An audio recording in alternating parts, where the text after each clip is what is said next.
These caves are incredible. I don't even want to call them caves because it's called the Barabar Caves, but these things are not caves. Does that look like a cave to anyone? That looks like the entrance to a spaceship. Yeah, right, exactly. It's like a single granite vein. One huge piece. Deep in the heart of India, shrouded in the mists of ancient history, lies a marvel of engineering and artistry that continues to baffle and amaze. The Barabar Caves, a series of rock-cut chambers carved into the granite hills of Bihar, India, the oldest rock-carved caves that exists to date. What secrets do they hold? How were they built? And what purpose did they serve? Could humans really have created this ancient wonder? The Barabar Caves, discovered in the early 19th century, are believed to be the oldest surviving examples of rock-cut architecture in India, dating back to the 3rd century BC. They were commissioned by Ashoka the Great, the Mauryan emperor who famously converted to Buddhism after the bloody Kalinga War. These caves were meant to serve as retreats for monks and ascetics seeking spiritual enlightenment. What is immediately striking about the Barabar Caves is the sheer precision and polish of their construction. The walls and ceilings are so smooth, they seem almost mirrored. The interiors are devoid of any ornamentation, emphasizing their austere and contemplative purpose. Even today, after more than 2 millennia, the echo of a whisper reverberates through these chambers, creating an ethereal atmosphere. The most iconic of the Barabar Caves is the Lomas Rishi cave, distinguished by its unique horseshoe-shaped entrance, reminiscent of the Chaitya halls of later Buddhist architecture. The interior is a single spacious chamber with a vaulted ceiling, culminating in a stupa-like projection at the far end. The acoustics within the Lomas Rishi cave are extraordinary, creating a sense of otherworldly resonance that amplifies even the slightest sound.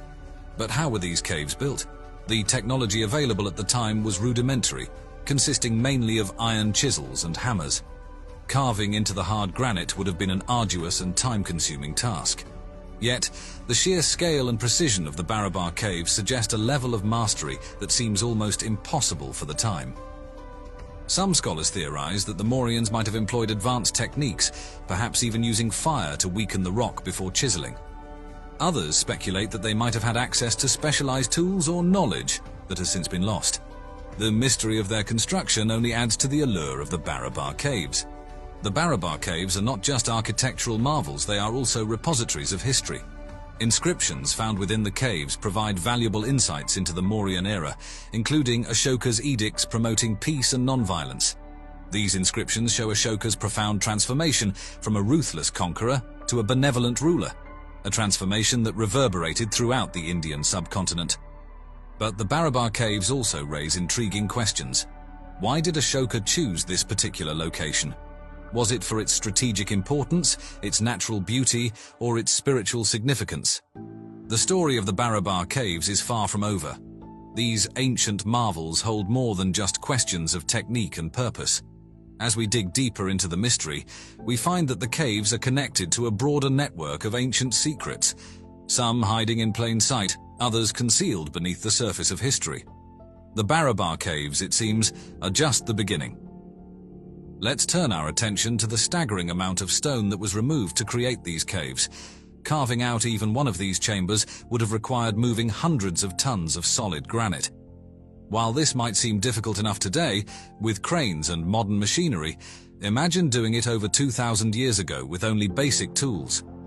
Experts estimate that the volume of rock removed from the Barabar and Nagarjuni caves combined is equivalent to the construction of an entire modern skyscraper. The caves aren't just hollow spaces, they are carefully engineered cavities with perfectly smooth walls and astonishing acoustic properties. This raises the question, were these caves intended for something far more complex than simple meditation? If we step outside the narrow confines of traditional archaeology, a number of unconventional theories begin to emerge. One of the most compelling is the possibility that these caves were not simply religious sanctuaries, but sites for ancient experiments with sound and resonance. Sound, after all, was a powerful force in many ancient cultures, believed to be a tool for healing, communication, and even construction.